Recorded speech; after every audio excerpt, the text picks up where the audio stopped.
Seja bem-vindo a mais um SigmaCast. Hoje a gente vai tratar de um assunto muito legal, um assunto que é muito difundido em vários setores mesmo, que está na moda, está super em alta, mas que pouco é falado dentro do ambiente da escola.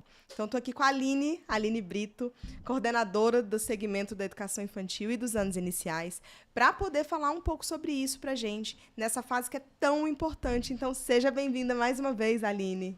Obrigado, Camila. É um prazer estar aqui, falar sobre um assunto super sensível, mas também super importante para a escola e para todos os outros espaços também. É verdade, né? A gente começou falando que esse conceito ele não nasceu aqui. Eu acho que vale a pena a gente explorar, começar daí, né? Esse conceito nasceu em outros espaços e hoje está sendo adequado, que bom também por isso, em tantos outros ambientes. Então, conta pra gente um pouco da história aí da segurança psicológica. Esse conceito foi difundido por uma pesquisadora americana, a Amy Edmondson. Ela começou ali a tentar entender e pesquisar com equipes médicas. Ela queria saber por que uma equipe performava muito melhor do que a outra equipe. E nessa pesquisa dela, ela entendeu que a equipe que tinha uma alta performance, ela falava muito mais sobre os erros. Isso é uma surpresa, assim. Não é que a outra não errasse, é porque a outra não falava sobre os seus erros. Então acaba que muita gente, inclusive, cometia os mesmos erros. Então ela trouxe esse termo e entendeu que um ambiente seguro era onde as pessoas falavam sobre os seus erros e construíam uma aprendizagem em cima delas. E isso começou lá com um tema e um espaço totalmente diferente do que a gente vai falar hoje, que é a escola. Mas ele fala de uma maneira geral dessa parte segura, de que é estar no ambiente, ter essa percepção de que o erro ele é uma aprendizagem, ele faz com que a aprendizagem aconteça. E um lugar onde essa aprendizagem acontece todos os dias é no espaço escolar, né? Então, É legal que essa coisa do corporativo, ele é um grande laboratório mesmo, né? No corporativo muitas coisas acontecem, mas a gente já não está numa fase de tanto desenvolvimento assim. Então, achei fantástico a gente abordar isso aqui. E aí tem uma teoria que é de um autor famoso também no meio corporativo, que ele fala das 5 disfunções de equipe. E ele fala que a base dessa pirâmide, para que a equipe consiga se mostrar e alcançar alta performance, é a confiança. Então, assim, o ambiente de segurança psicológica, ele é um ambiente onde você tem confiança que você pode se mostrar, que você pode estar ali, que você está exposto, mas que você não tem problema de ser ridicularizado, como você colocou. E aí, quando a gente fala disso, a gente está falando que esse ambiente é um ambiente tranquilinho, calmo, né, onde as pessoas pouco se falam, ou é um ambiente mais intenso mesmo, né? O que caracteriza esse ambiente de segurança psicológica? ele é um ambiente onde falar não leva a nenhuma retaliação, né? Realmente aqui eu posso ser eu. E com todos esses erros e com todas essas tentativas e essas hipóteses que são levantadas, constrói ali uma aprendizagem. Quando a gente vai para um âmbito pessoal, aquela sensação de que eu quero falar, alguém perguntou alguma coisa e eu sei a resposta, mas e se eu falar, como que vai ser, como que vão me ver, e se eu errar essa resposta? Aí alguém vem e fala ali o que você estava pensando e você, poxa, perdi a oportunidade de ser visto e tudo mais. Mas dificilmente essa pessoa sente que está num ambiente seguro.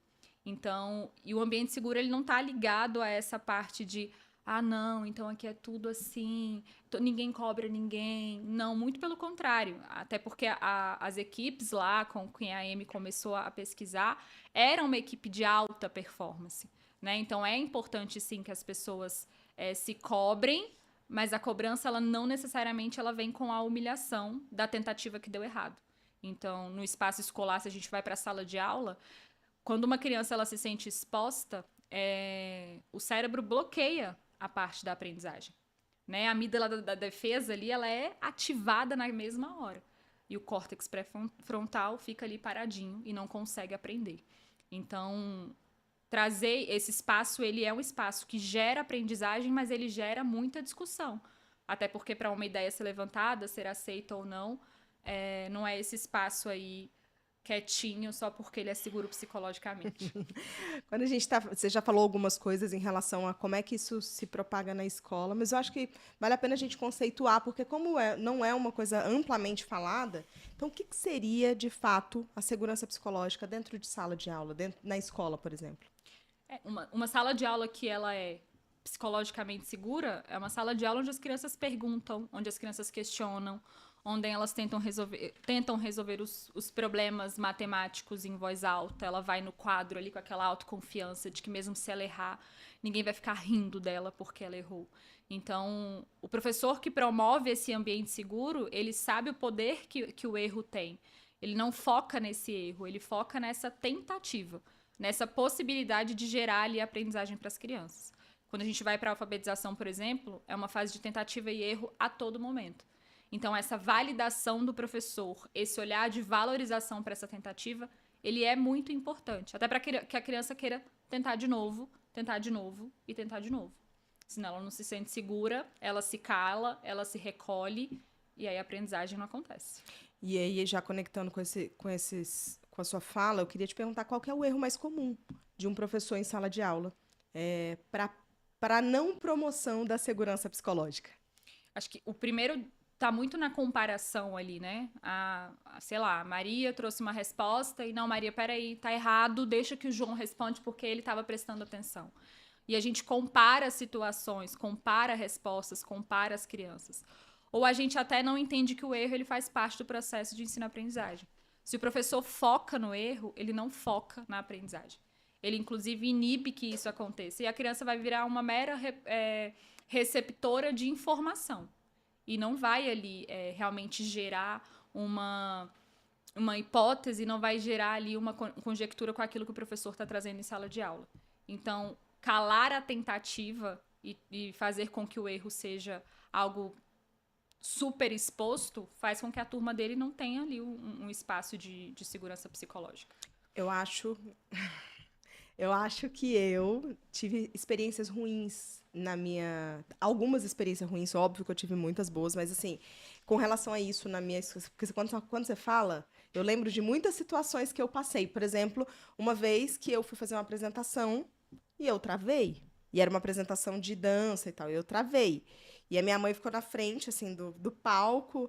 Minha filha, você sabe tudo, vamos, é assim, é assado. E minha mãe fazendo e eu 100% travada com aquela dança. Eu devia ter, sei lá, uns 10 anos, já era maiorzinha, mas ainda assim, essa é uma coisa que me marcou. Tanto é que dificilmente eu vou entrar para dar uma palestra, para dar uma aula, que eu não lembro dessa situação de alguma forma. É óbvio que ela não me bloqueou, mas eu aprendi a lidar com ela depois de mais velha. Porque mais nova, eu tremia de medo de falar alguma coisa ali na aula. Então, eu não era uma criança que eu me expunha. Eu estava o tempo inteiro ali na defensiva, querendo me proteger do ambiente. Então, eu acho que minhas salas de aula não eram tão bacanas. E é uma construção mútua, né? Porque é da escola que promove, é da família também, e daquele próprio indivíduo que se percebe, como ele se percebe. Então, se a gente sente, ou se a criança sente, ou você, ou eu, enfim, sente que é uma ameaça, se a gente não fizer isso certo, o que vai acontecer comigo depois? Vou te dar um exemplo meu. Esse é o meu 5º podcast. O meu 2º podcast, você me chamou para ser a host, e eu tava fria e gelada. Eu falei, como que eu vou fazer isso? O que vai acontecer? E se eu falar algo errado? E se meu dente tiver como a comida? E se meu cabelo não tiver bom? E aquilo, mas no meio da conversa, o ambiente para mim não estava ameaçador.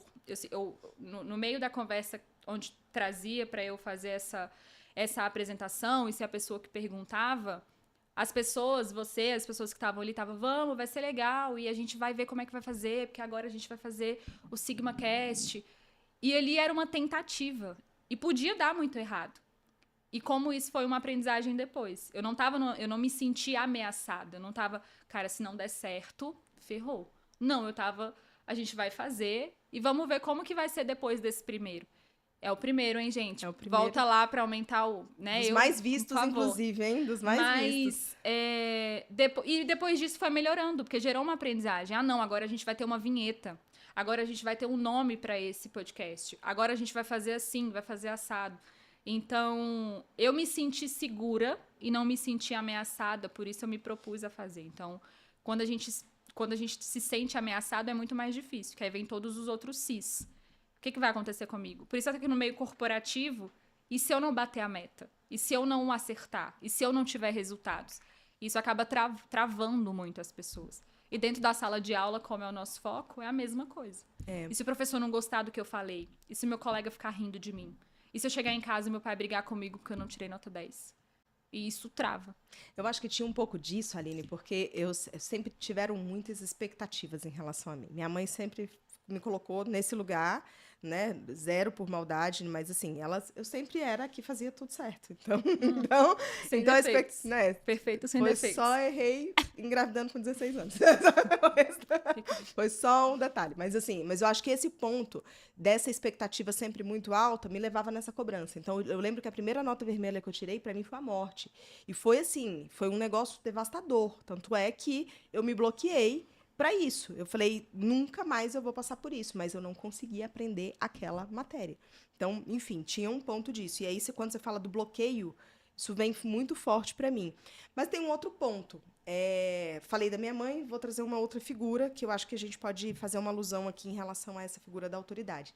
Eu tinha meu padrasto em casa, que era muito bravo, tinha uma postura muito firme e tal, não sei o quê, e era uma autoridade dentro de casa e eu tinha muito medo dele. Medo não porque tinha acontecido alguma coisa, mas medo porque era a pessoa que falava alto, era a pessoa que trazia ali uma imposição para mim. Então, eu acho que tem uma diferença muito tênue quando a gente olha autoridade, disciplina, e a gente vai para esse lugar da minha mãe que vinha e falava, não, pode fazer, fica tranquila, vai dar certo do jeito que você está fazendo, que é o ambiente da permissividade que a gente falou até um pouco antes de começar. Mas queria te perguntar isso, qual que é a diferença entre esse excesso de autoridade ou autoridade natural de um professor dentro de sala de aula e o acolhimento?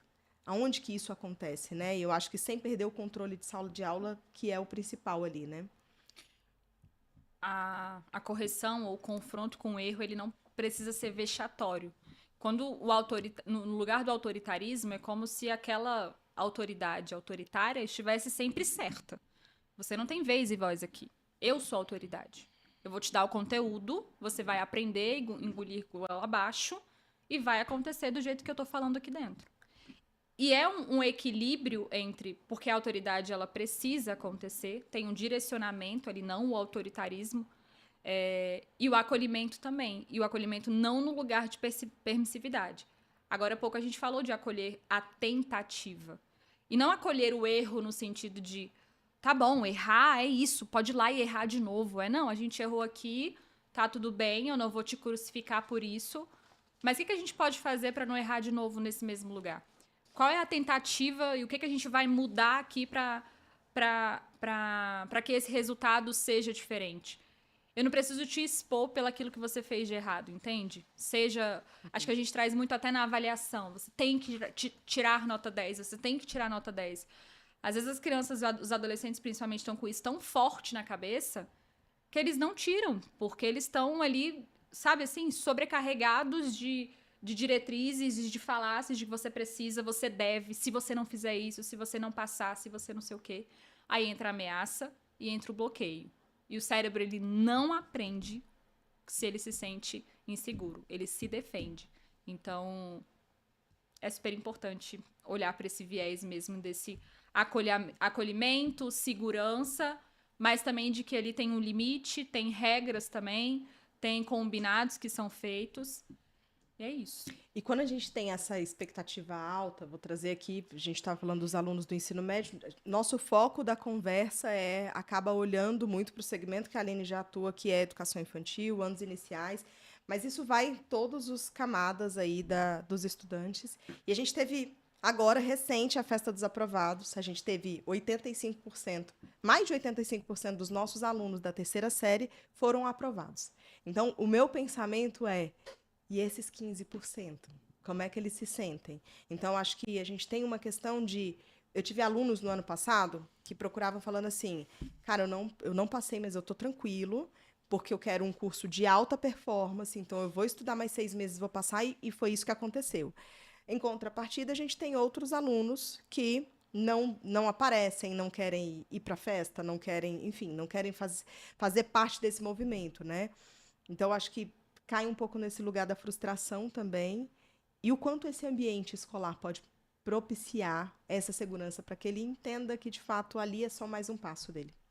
A gente conversou no outro podcast sobre segurança, sobre limite e tudo mais. Esse adolescente que está nos 15%, que não passou nessa avaliação, ele não começou a sentir agora. Ele sente desde pequenininho. Então, o que afeta como ele vai viver isso agora é como ele viveu durante todos esses 15 anos da vida. Então, não vai adiantar se a vida inteira dessa criança, desse adolescente foi de uma maneira punitiva, de uma maneira ameaçativa, ou se ele sempre foi feito às vontades dele, ou se a vida inteira se moldou aquilo que ele fazia, ele nunca perdia. Se isso nunca foi cuidado, não vai ser agora um abraço realmente que vai deixar essa criança segura. Porque ela não foi preparada para estar segura. Porque a tentativa dela não foi validada. Então, um adolescente, agora, obviamente, ele vai sentir. Estou no terceirão.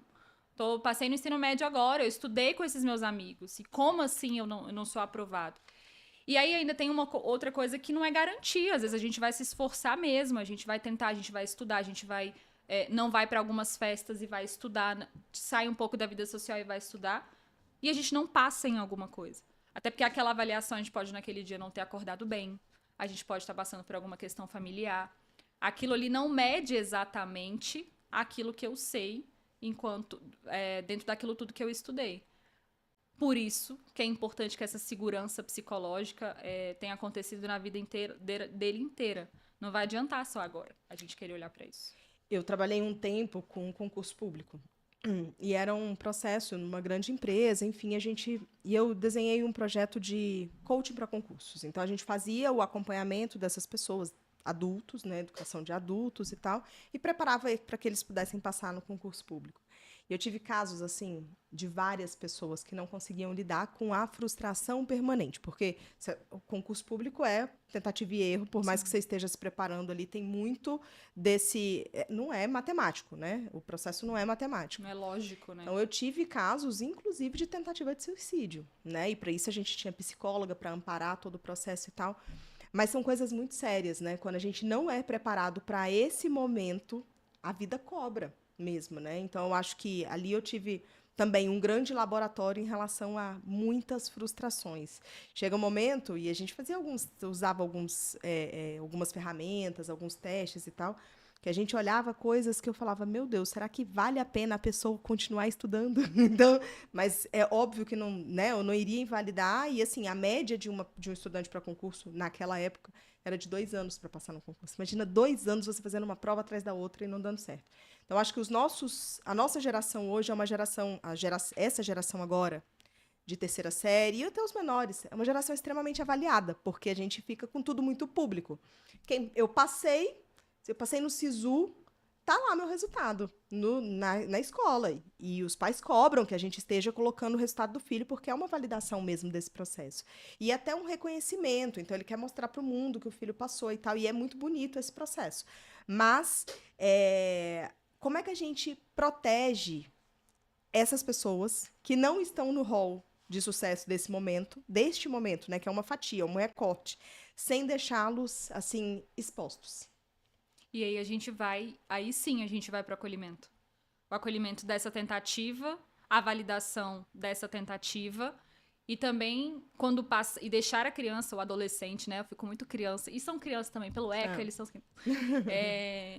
passar por esse movimento de frustração. Não é que a frustração não tenha que existir, ela tem que existir. Agora, como que eu vou lidar com isso que eu tô sentindo, que é o X da questão? Então, eu não passei numa prova, eu vou tirar minha vida? Ou eu vou, beleza, vou sentir, vou chorar, às vezes, uma semana, e derrama isso. Mas o que eu vou fazer depois disso? Eu vou estudar melhor, eu vou direcionar, não é por aqui, nesse dia eu não estava bem. Até para que a pessoa clareie ali para ela o porquê, do motivo dessa não aprovação. Né? Então, e aí, como eu disse anteriormente, não está no processo desse dia. Está no processo da criação inteira desse indivíduo, né? De passar por esse momento de frustração. Então, a gente falou sobre... E ele vai acontecer. E a gente vê isso nas empresas, a gente vê isso em vários lugares. É doído mesmo, às vezes, a sua decisão e a sua vontade não ser validada. Mas se você arrastar aquele sentimento de dor, de eu tive uma super ideia, aquela ideia não foi comprada, eu vou... Assim, enfim, né? A gente então, só gasta energia, né? A gente só gasta energia. E aí cria adultos inseguros e emocionalmente fracos. É isso. Mas você acha que os rankings e essas comparações públicas, elas prejudicam essa coisa da segurança psicológica, principalmente na escola, que a gente tem ali várias Olimpíadas, né? Tem os próprios vestibulares, as crianças passam por esse movimento durante a vida inteira, né? Você acha que prejudica a segurança psicológica? Tem um ponto aí.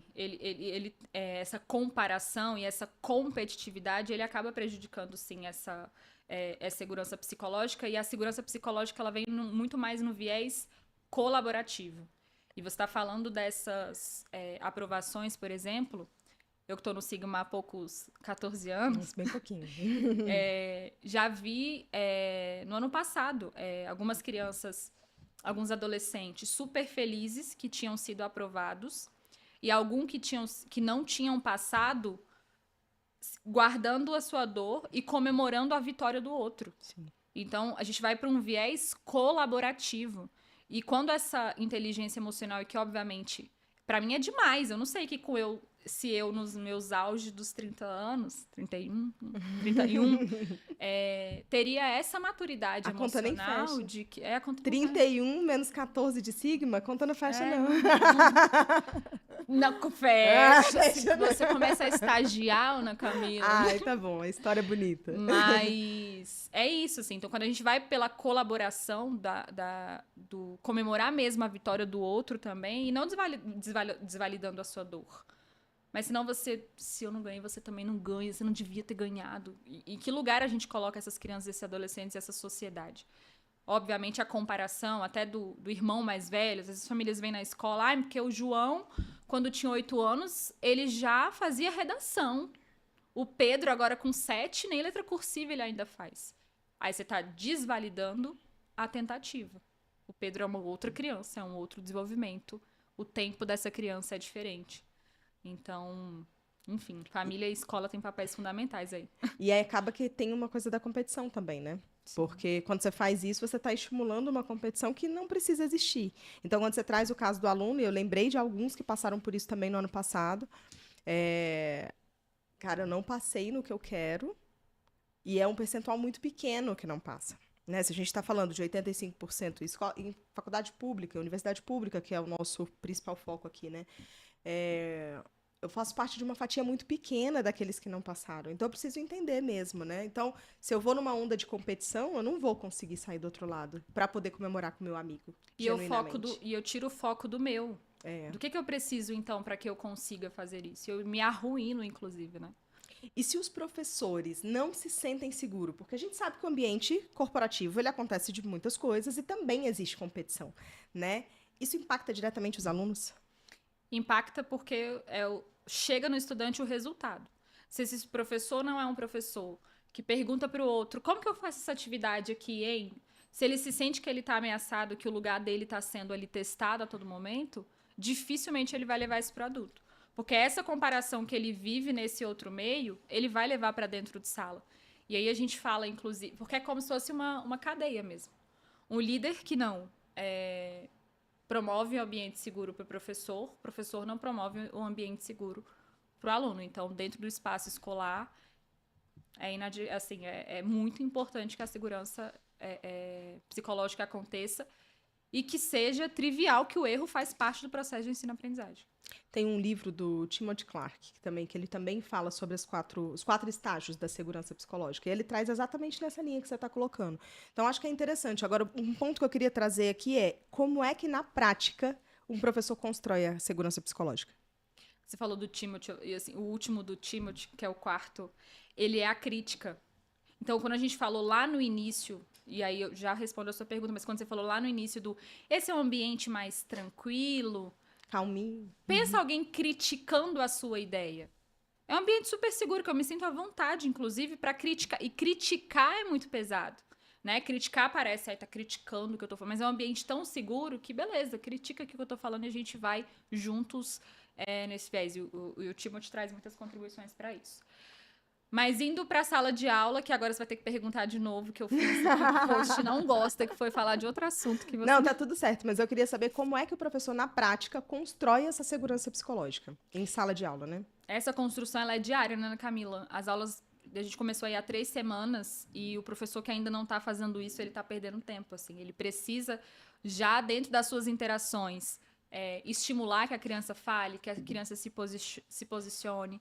E se ele errar, promover essa tentativa, não expor o erro como algo vexatório, não colocar essa criança em um lugar realmente de humilhação, trazer previsibilidade também para essas crianças. Então, são, às vezes, coisas muito pequenas, mas que fazem, que o montante delas fazem um bem danado para esse ambiente ser mais seguro, acolhedor, enfim. Uma coisa que eu vejo muito no Sigma, e pode ser comum em outros ambientes de escola também, mas assim, é a escuta. O professor para escutar aquele aluno e sabe desse aluno com profundidade. Então, eu acho que essa escuta, ela é uma contribuição muito forte também para a segurança psicológica, né? Demais, porque ele se sente visto e ele se sente pertencente. Como a gente falou no outro, eles nascem querendo criar vínculo, a gente nasce para isso. Então, quando ele vê que ele pode falar, e aí tem uma... Que aí, assim, as professoras do infantil que verem o podcast, enfim... A gente teve uma criança nova na escola, e essa história ela é bem... Várias pessoas já devem ter contado ela, inclusive.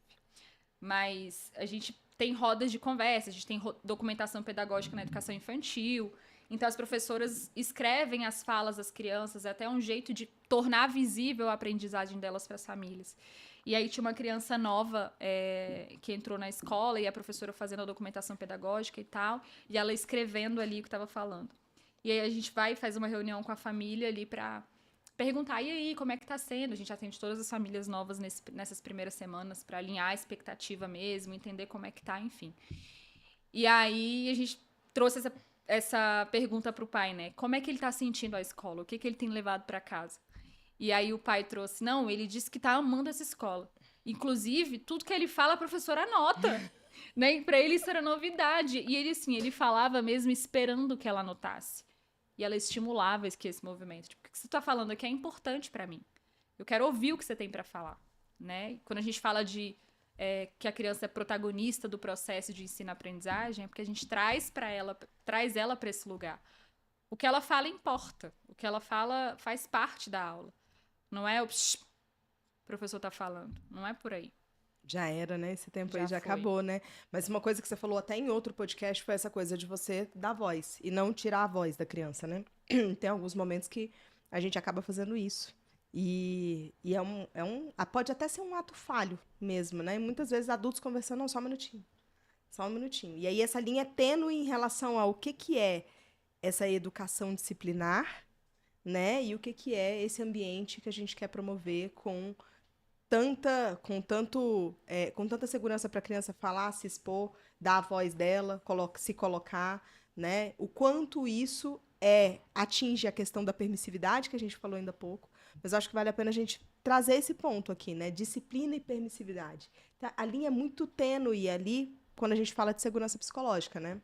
Sim, e assim, isso que você trouxe até do... A gente que tá conversando e a criança tá aqui puxando e não sei o que e tal, e como que faz. E aí ela tem autonomia, ela tem vez e voz. E às vezes tem, por essa correria, então a professora que precisa encerrar a aula, ela precisa cumprir o conteúdo, ela precisa disso, ou os adultos que estão conversando e a criança tá ali o tempo todo.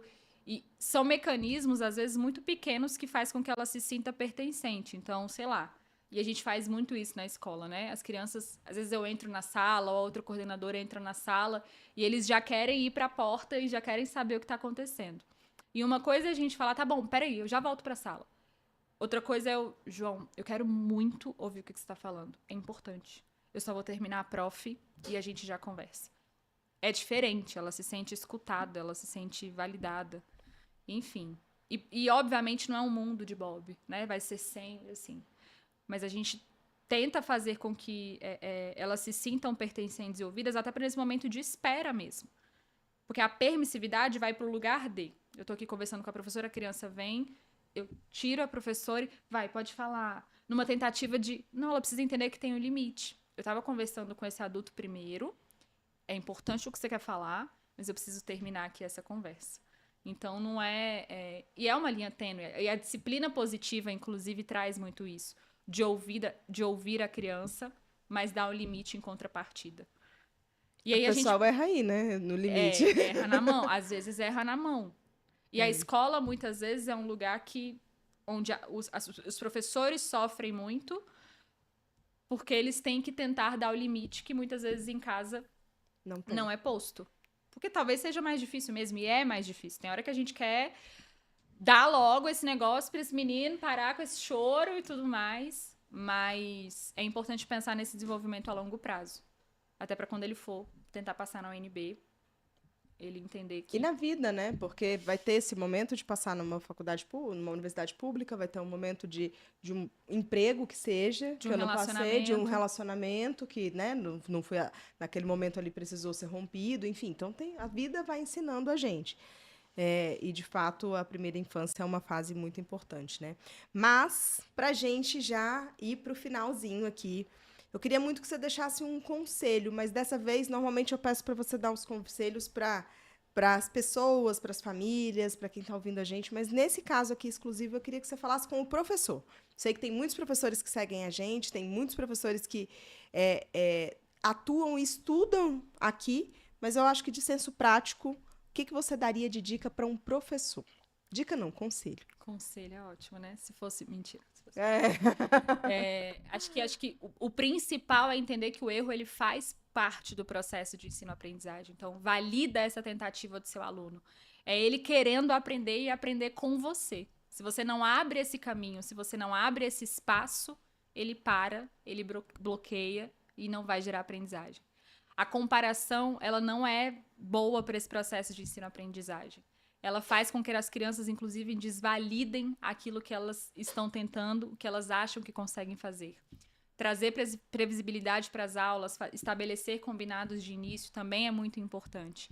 E a gente sabe que o professor tem vários mecanismos, mas ele vai ali moldando tudo ao longo dos dias. Mas trazer isso para a sala de aula, esse ambiente seguro, esse ambiente onde o erro ele faz parte desse processo, é super importante.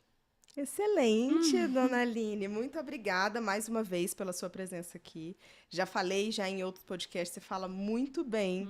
Tem muita propriedade no que você tá trazendo, então, e eu acho que são temas muito emblemáticos no final das contas. E tem alguns que a gente aborda muito pouco.